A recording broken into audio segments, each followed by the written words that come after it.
le premier update lecture du mois de janvier de cette nouvelle année 2025. J'avoue que j'avais super hâte de vous faire cette vidéo et qu'en réalité, j'aurais dû vous la filmer un peu plus tôt. Ça fait une bonne semaine que je dois la filmer et que, pour être 100% honnête avec vous, ce mois de janvier, j'ai du mal. Je suis épuisée en permanence. C'est assez chaud et j'ai vraiment du mal à me motiver à faire des choses, etc. J'ai un petit coup de down, mais je pense que c'est plus un gros coup de fatigue en fait qui fait que bah du coup le moral il est un peu en berne. Mais c'est pas grave. Par contre, très motivée quand même à reprendre un petit peu en main mon compte Instagram, donc enfin Bookstagram même d'ailleurs, si vraiment on veut dire les termes. Donc n'hésitez pas à aller me follow dessus parce que vous trouverez en direct un petit peu mes avis lecture, puisque généralement, pardon, je termine une lecture et je la mets quasi aussitôt ou presque sur Insta et je m'éclate bien avec mon nouveau format de publication, donc n'hésitez pas à aller même jeter un coup d'œil, décidément ça ne veut pas aujourd'hui, hein. Allez jeter un coup d'œil et à me dire ce que vous en pensez, ça me fait toujours plaisir d'échanger avec vous, d'autant plus que bah, comme je vous l'ai dit dans ma vidéo bilan, je prends toujours beaucoup de plaisir à discuter avec vous, je suis très contente d'avoir l'occasion d'échanger comme on le fait, c'est vraiment très très cool. Bref, bah écoutez, on va pas s'attarder plus longtemps sur les politesses d'usage et commençons tout de suite avec ce premier update lecture, avec du coup le premier roman que j'ai lu. Avant toute chose, je voulais juste vous prévenir que cet update lecture est pas le plus fun qu'on va avoir sur cette chaîne, hein, parce que là, j'ai 3 lectures qui n'ont pas été toujours hyper faciles à lire, avec des thématiques qui sont complexes et du coup des trigger warnings qui vont en conséquence. Bon, il y en a deux, c'est des thrillers, donc on s'y attend un petit peu. Mais le premier roman dont je vais vous parler, mais d'ailleurs, attendez, je ne l'ai pas sorti de ma bibliothèque. Heureusement qu'il est juste à côté. Le premier roman dont je vais vous parler, on est pourtant sur de young adult, donc on s'attend pas toujours à ce que ce soit une lecture pas facile. J'ai lu Nos plus belles années de Clara Hérault, publié chez Hachette. Clara Hérault, je l'ai découverte avec Les coquillages ne s'ouvrent qu'en été, et j'avais déjà acheté celui-ci que j'avais envie de lire depuis très longtemps, puisque je crois que c'est à peu près quand je suis arrivée en librairie à Cultura, que je le voyais très régulièrement puisqu'il a fait partie de la section des talents Cultura l'année dernière. Du coup, bah, je faisais que de le voir et il me tentait pas mal.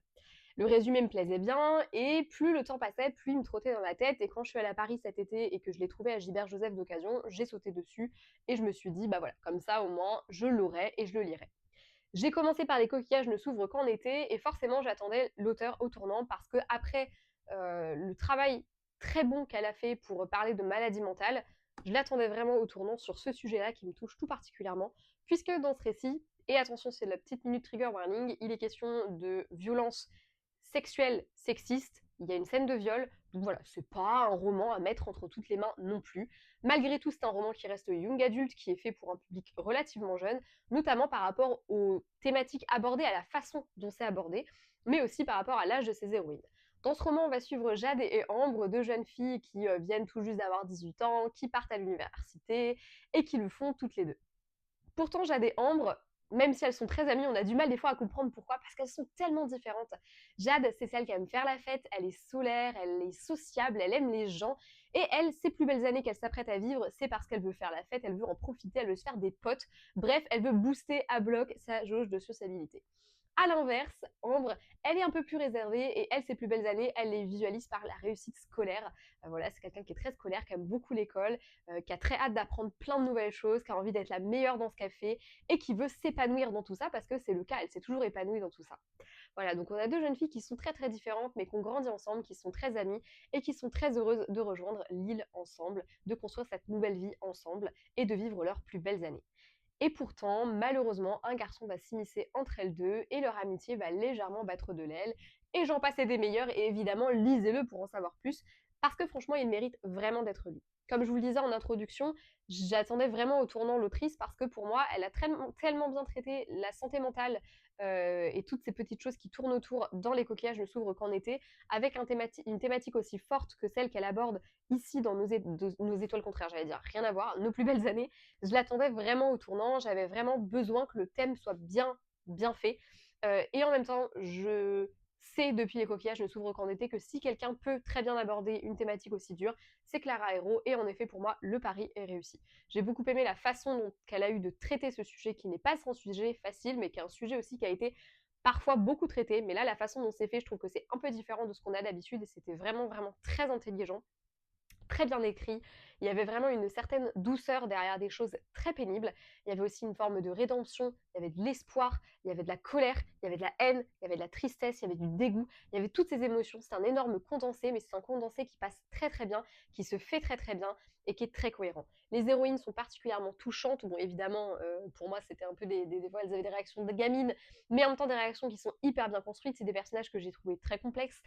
J'ai trouvé qu'on retrouvait un petit peu le parallèle entre les deux héroïnes des coquillages ne s'ouvre qu'en été, puisqu'on a des héroïnes qui ressemblent beaucoup aux personnages des coquillages qui ne s'ouvrent qu'en été, avec l'une qui est assez sociable, etc., qui est très solaire, et l'autre qui est plus renfermée, assez studieuse, etc. J'ai beaucoup aimé retrouver ce parallèle-là, d'autant plus que sur plein d'aspects, j'ai trouvé que en fait, elles se ressemblaient vraiment pas tant que ça, puisque dans les coquillages ne s'ouvrent qu'en été, celle qui est très solaire, etc., c'est celle qui s'exprime le plus sur ses émotions, alors qu'à l'inverse, là, j'ai trouvé que c'était beaucoup plus l'inverse, et que Jade a quand même beaucoup de mal à exprimer ce qu'elle ressent. C'est quelqu'un qui renferme beaucoup, beaucoup d'émotions, et qui m'a énormément touchée parce que, en fait, elle m'a énormément fait penser à moi, ce personnage de Jade. Je me suis beaucoup retrouvée dans certaines façons de penser, en tout cas certains cheminements des pensées. Je me suis retrouvée vraiment dans le personnage qu'elle était, dans ce qu'elle était, voilà. Alors peut-être que ce serait moins le cas à mon âge, mais en tout cas au sien, il y a des questions que je me suis posées, des choses que j'ai pu penser et que j'ai vraiment retrouvées du coup dans ses pensées à elle, et ça m'a beaucoup beaucoup beaucoup touchée. C'est un livre qui est très très bien écrit. Au-delà de ça, la thématique qu'il aborde est une thématique malheureusement universelle. J'ai trouvé que c'était une manière très très juste de le traiter. Le rythme est très soutenu, on a du mal à le lâcher, on a envie de connaître le fin mot de l'histoire, on s'attache énormément aux personnages qui sont très très bien décrites. Donc franchement, ouais, c'était une petite pépite que je vous recommande de découvrir. Je ne l'ai pas classé comme coup de cœur, mais si je devais lui mettre un nombre d'étoiles, je lui en mettrais quand même 5 sur 5. Parce que voilà, j'ai pas eu le waouh du coup de cœur, mais ça reste un super bon roman, et pour le moment, je pense que c'est celui que j'ai préféré. En tout cas, des trois que je vous présente, c'est mon préféré. Le deuxième roman que j'ai lu, il s'agit de La Maison de vacances de Kerry Bevis, publié chez City de mémoire. Je suis désolée, je ne l'ai plus avec moi, je l'ai déjà rendu à la bibliothèque. Mais dans ce récit, nous allons suivre Lara, une jeune femme qui doit aller vider la maison de sa grand-mère après le décès de celle-ci. Maison dans laquelle elle n'a pas vraiment remis les pieds depuis l'assassinat de sa sœur. En gros, il y a une grande maison, et tout au bout du jardin, il y a une petite maison de vacances, et sa sœur a été assassinée dans cette baraque-là. Et du coup, autant vous dire que Lara, depuis, elle n'a pas trop remis les pieds là-bas, surtout que, et c'est un peu l'aspect trigger warning de ce roman, elle a été torturée, elle a été tuée très salement, c'était pas beau à voir. Et Lara, elle a été un petit peu épargnée, mais son frère jumeau, c'est lui qui est tombé sur, enfin, c'est lui qui a découvert le corps, donc bon, je vous laisse imaginer, mais dans la famille, tout le monde va pas super bien quoi, depuis ça. Mais bon, en même temps, ça paraît cohérent. Lara donc est de retour dans la ville où elle a grandi, ou en tout cas elle a passé une partie au moins de son adolescence pour vider la maison de sa grand-mère, et là elle va tomber sur un journal intime caché de sa sœur. Tout le monde savait qu'elle avait un journal intime, mais celui-ci a déjà été vu par la police, qui n'y a rien vu de particulier. Seulement ce nouveau journal, il a été caché, et dedans on va découvrir que il était écrit déjà en parallèle de l'autre journal, et surtout elle y dévoilait bien plus. En effet, la sœur de Lara avait un amant plus âgé, vraisemblablement, et en lisant un petit peu des détails de leurs ébats, Lara va commencer à se poser des questions sur: est-ce que le mec que j'ai envoyé derrière la barreau, parce que c'est moi qui ai dit que je l'avais vu avec ma sœur ce soir-là, c'est vraiment le tueur de ma sœur? Et quand en plus de ça, elle va petit à petit être la victime de plusieurs attaques qui visent très clairement à la tuer, elle va commencer à se dire, la petite Lara, qu'elle se rapproche peut-être de la vérité, et que un innocent a été mis derrière les barreaux, et surtout, du coup, que le vrai tueur est toujours dans la nature. Voilà. Un résumé qui, je vous l'avoue, me donnait très envie. Le titre aussi, enfin, je sais pas, c'était vraiment une ambiance qui, clairement, me plaisait de ouf. Et j'ai passé un bon moment de lecture, mais je peux pas dire que c'était le thriller de l'année non plus. En effet, je trouve que ce thriller souffre un peu de ce phénomène de mode qui existe actuellement dans les thrillers, et qui ne me déplaît pas outre mesure, hein. Je suis une grande amatrice de romance, donc forcément, quand vous allez me mélanger du thriller et de la romance, je kiffe. Mais malheureusement, je trouve que parfois, ça se fait un petit peu au détriment de l'aspect thriller du roman. Et en effet, ici, j'ai parfois pris beaucoup plus de plaisir à suivre la romance, enfin en tout cas la romance, même pas vraiment la romance, parce qu'ils ont été ensemble par le passé, et du coup, est-ce qu'ils vont se remettre ensemble ou pas? C'est un peu ça la grande question, du coup. J'ai passé plus de temps, et j'ai eu plus de plaisir presque à suivre du coup les passages où Lara était face à son ex Xavier, donc du coup c'est le frère de Xavier qu'elle a envoyé en prison des années plus tôt, et à me demander du coup, est-ce que il va lui pardonner, est-ce qu'ils vont se remettre ensemble, comment est-ce qu'ils vont faire pour aller, enfin voilà, j'ai passé plus de temps à me poser ces questions-là. et je pense que c'est voulu par l'auteur, qu'à me demander du coup qui c'est le meurtrier. Parce que les ficelles sont tellement grossières que franchement, les questions, je me les suis pas posées très longtemps. Déjà très rapidement, l'amant, j'ai deviné qui c'était. Je pense qu'on n'était même pas à la moitié du livre que je savais déjà qui c'était. Bon, il me restait évidemment à être sûre de moi, mais j'avais raison. Du coup, assez rapidement, certains personnages m'ont paru particulièrement suspects et plus j'ai creusé, plus voilà, j'ai compris ce qui s'était passé. Et surtout, les ficelles étaient tellement grossières que c'est pas le genre de livre où tu le termines, t'es sur le cul, t'es en mode putain, je l'avais pas vu venir. Alors que moi, dans les thrillers, c'est ce que je recherche. Et là, c'est pas du tout ce que j'ai eu. Alors, ouais, ma lecture était cool, et oui, j'ai aimé parce que j'ai trouvé que globalement, c'était quand même bien construit, même si c'était très grossier, c'était bien construit. Et c'est peut-être aussi parce que c'était bien construit que ça apparaissait comme étant très grossier, parce que c'est vrai que quand tu mets des indices bout à bout en tant que lecteur, forcément, ça te paraît forcément. Si quand tu mets des indices, t'arrives au résultat final, c'est que l'histoire est bien construite, forcément. À l'inverse, un livre qui est complètement tiré par les cheveux, tu te dis bien, enfin quand tu termines à la fin, tu te dis non mais ça n'a aucun sens, c'est pas possible. Ça m'est déjà arrivé ça. Donc voilà, je suis un peu mitigée sur cette lecture parce que globalement je l'ai beaucoup aimé. J'ai trouvé que c'était un bon roman et qu'il était plutôt sympa. Je me suis laissée happer dedans et j'avais vraiment du mal à le lâcher. Et en même temps, j'en ressors avec un petit peu ce côté, j'ai l'impression d'avoir un peu lu une romance, un peu lu un thriller, mais ni une bonne romance, ni un bon thriller en fait. C'est un peu particulier. Les deux ensemble font que ça fonctionne, mais c'est pas une romance coup de cœur. Et en même temps, c'est pas un thriller coup de cœur parce que il fonctionne plutôt bien, mais avec des très grosses ficelles qui font que tu vois tout à 2000 km. Ou alors, même si tu vois pas tout, tu te dis quand même, ouais, c'est quand même pas non plus, voilà, c'est pas l'intrigue la mieux ficelée du moment, quoi. Voilà. Malgré tout, il y a quand même un ton qui est assez addictif. Le fait que ça se passe sur un laps de temps très très court, ça fait que les événements s'enchaînent. Donc ça, c'est plutôt cool. Et les personnages sont très intéressants parce que du coup, le fait qu'on mixe un peu la romance avec le thriller fait que forcément, tu vas creuser les personnages d'une manière dont tu les creuses pas toujours dans un thriller. Donc c'était particulièrement intéressant ce point de vue-ci. Voilà. C'est pas le livre de l'année, mais c'est pas une lecture que je regrette non plus. J'ai globalement passé un bon moment. Et dans le prochain lecture, je vous parlerai de 3 romans que j'ai abandonnés. Donc sachez-le, j'ai pas de mal à abandonner les romans. 2025, c'est l'année où voilà, je ne fais de cadeaux à personne. Voilà.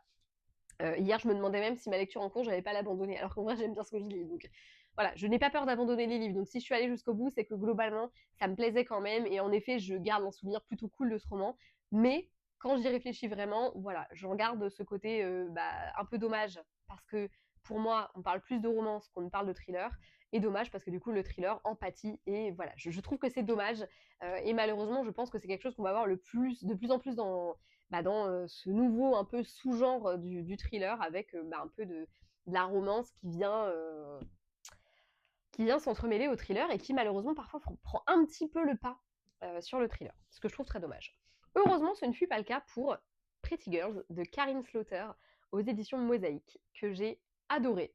Et il m'a mis pourtant, putain, qu'est-ce qui m'a mis mal à l'aise. Voilà.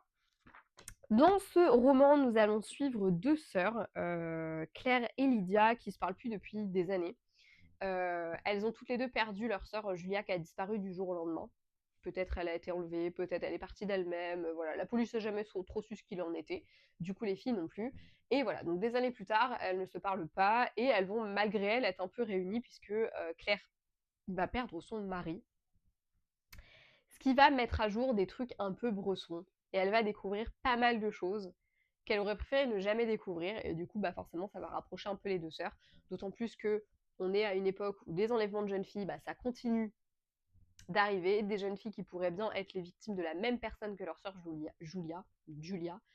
Et voilà. Je n'en dirai pas plus parce que je ne veux pas vous spoiler, mais sachez qu'il y a pas mal de trigger warning dans ce roman à prendre en compte. En même temps, on est sur du thriller. Bon, à partir de là, vous savez que potentiellement, il y a du meurtre, il y a de la torture, il y a du viol, il y a tout ça. C'est le cas. Voilà, on est sur un livre où il y a des scènes de viol qui sont pas détaillées, mais voilà, on en voit suffisamment.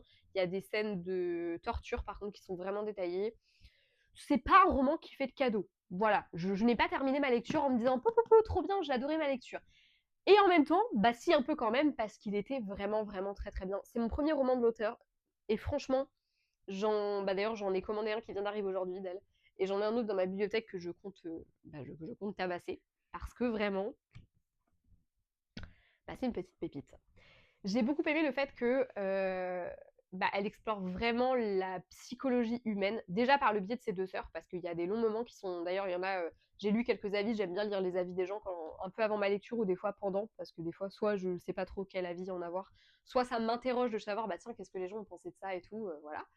Et du coup, il y en a qui disaient que c'était un peu long, qu'il y avait parfois pas mal de blabla, tout ça. Mais moi, personnellement, c'est ce que j'ai aimé dans ce livre. J'ai aimé le fait qu'on creusait vraiment la psychologie des personnages, qu'on creuse vraiment la relation des sœurs. On parle beaucoup de la relation de Claire avec son mari, mais pas que.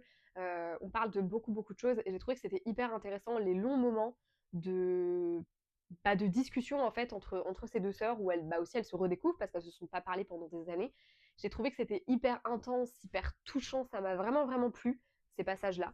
C'est des passages que j'ai pris beaucoup de plaisir à lire. Alors ouais, ça rajoute un peu, je pense que oui, le roman aurait pu être réduit peut-être pas de moitié, mais je pense qu'en vrai, en blabla, on aurait pu enlever à peu près ça, quoi. Il aurait fait peut-être 100 pages de moins. Au moins. Parce qu'en vrai, oui, ça se passe sur un laps de temps tellement court et il se passe tellement de choses en tellement peu de temps que oui, le roman aurait pu être réduit, mais moi j'ai aimé ça parce que vraiment ça explore la psychologie humaine et ce que l'humain a de plus sombre aussi, parce que vraiment il est question de thématiques qui sont vraiment très très dures. Et franchement, je vais pas vous cacher que depuis que je lis des thrillers, je suis peut-être légèrement paranoïaque. Petite anecdote comme ça, il y a pas longtemps, je rentre chez moi et en gros, moi, il y a un bâtiment, un chemin, et du coup, c'est fermé par un portail. Et du coup, moi, j'arrive à mon petit portail, et donc un peu plus loin, il y a un parking, et moi, j'arrivais de ce côté-là. Il y a un gars qui arrivait derrière moi, et il y en a un qui arrivait depuis le parking. Et du coup, moi, je suis arrivée en premier, et après, ils se sont gouffrés tous les deux en même temps derrière moi. J'ai accéléré le pas. Voilà, on était en plein jour, je suis chez moi. C'était des voisins, parce que sinon, ils n'auraient pas pu passer le portail, puisqu'ils n'auraient pas eu le petit bip bip pour passer le portail. Et j'ai stressé que j'ai accéléré le pas. Ça m'arrivait aussi avec un mec dans le bus, que je sais pas pourquoi, le fait qu'il descende à mon arrêt, je trouvais ça suspect, alors que il rentre juste chez lui, le pauvre gars. Et du coup, depuis que je lis des thrillers, c'est quelque chose qui s'est un peu accentué, et là, cette anecdote-là du bus, c'est passé pendant que je lisais celui-ci.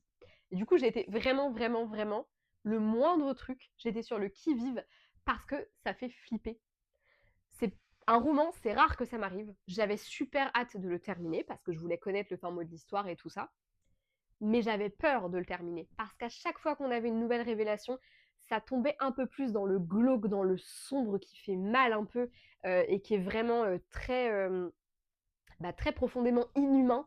Et du coup, à chaque fois, je me disais non, mais il faut que ça s'arrête parce qu'en fait, là, c'est un peu trop, voilà, pour mon petit cœur.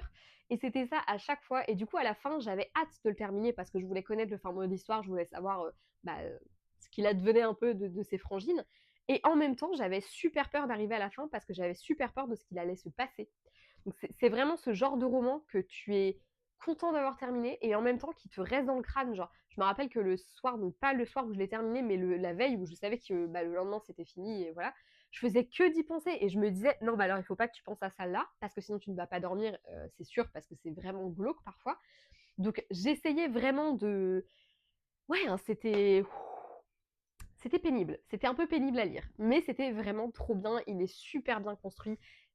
La psychologie des personnages est vraiment topissime. J'ai vraiment adoré ça. J'ai trouvé que c'était très très bien ficelé. L'intrigue en elle-même est vraiment prenante. Les personnages sont touchants, vraiment touchants. C'est un livre qui fait pas de cadeau, qui est vraiment pas à mettre entre toutes les mains, mais comme tous les thrillers, j'ai envie de vous dire. Mais ouais, celui-ci m'a vraiment fait mal. Il m'a vraiment fait mal, mais il était vraiment très très bien. Je vous conseille vraiment de le découvrir. Il était trop bien. J'ai adoré ma lecture. Et en même temps, ça me fait un peu mal de dire ça, parce que c'est quand même pas hyper fun.